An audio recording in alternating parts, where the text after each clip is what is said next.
Godspeed to the city streets. We began to feel the fire. We rise like tall buildings. Magluluto ako ng inon-unon. And ito yung aking iniwahiwa ko na tong isda. Magluluto tayo ng inon-unon. At ito nang lilinisin to. Ayan.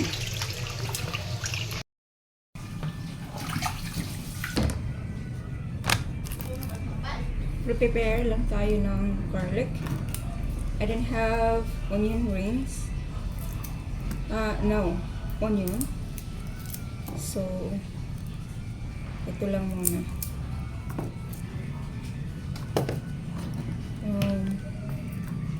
This garlic. Atin na itong gayat-gayatin. I need to slice this one.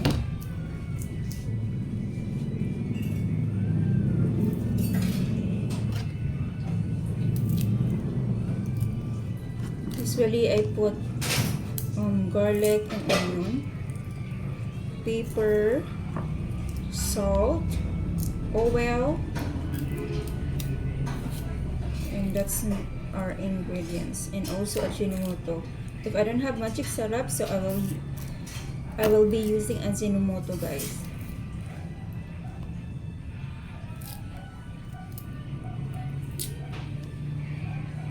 I have a viewers here, and she commented that I need to speak Tagalog.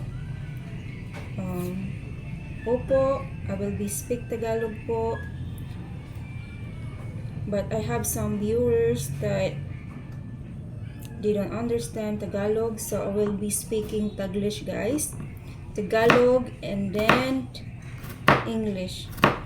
So I need to slice this one. I need to atin na itong gayat-gayatin, guys.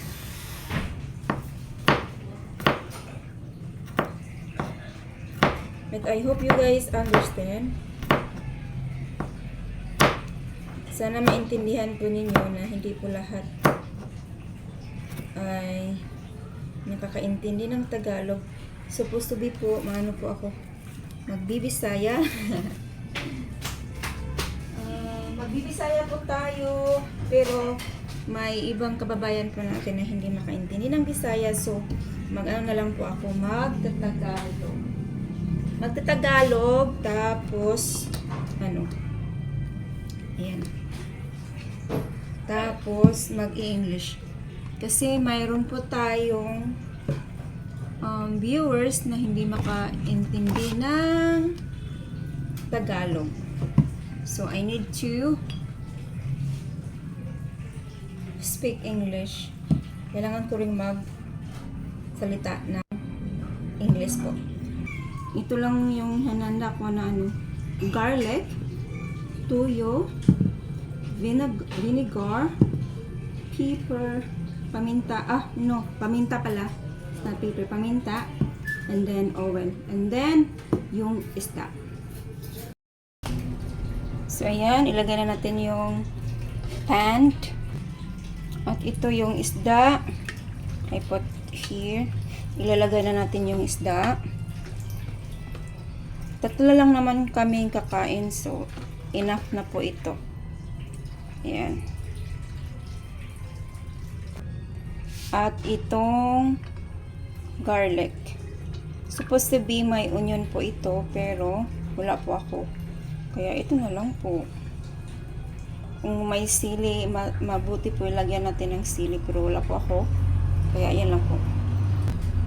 Pagkatapos, lagyan po natin ng vinegar. Yan. Tapos, lalagyan ko po siya ng toyo.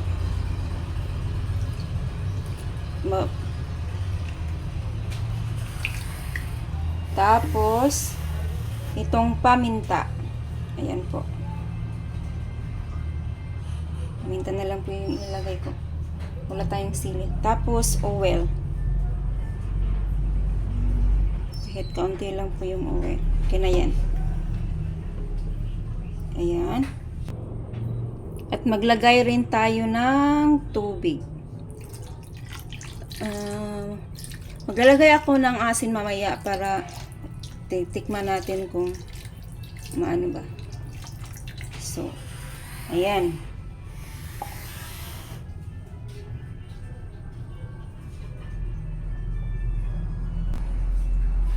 Ayan natin ng ayan.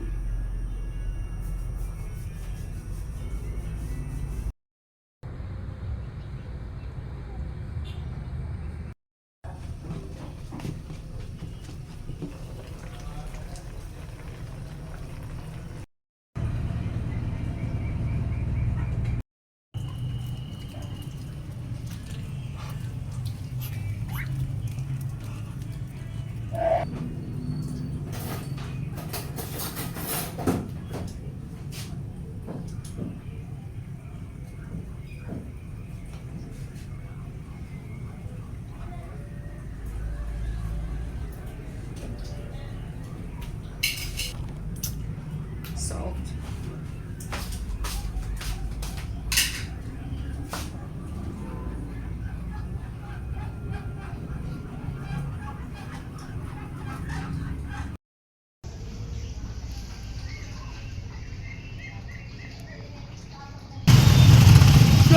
Ano may karga? Lag, punuan kayo eh.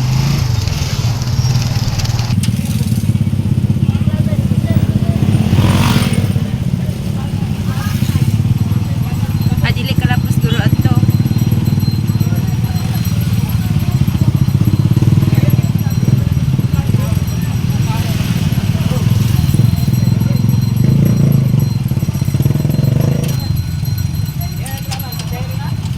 Balik ka nung gulay sa Pisport pa ba ni?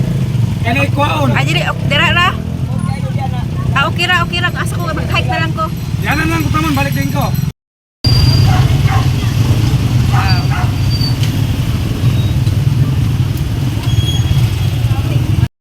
Guys, I'm just walking here, going in my friend's house, and it's so really hot, guys.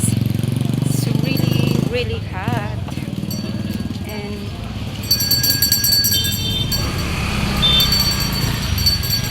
I'm going there right now.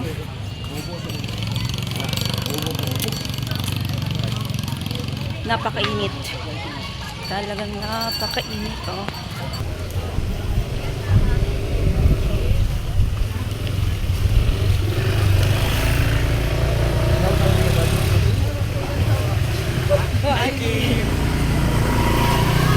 Ano to dagat to?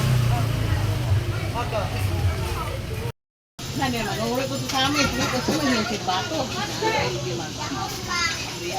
Uy, nasarin kay ko durante. Nasarin kay ko durante. Nasarin kay ko durante. Diyan na sino. Wala ako ba? Atong higay luna.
Guys, magbabasa pa tayo ng Word of God.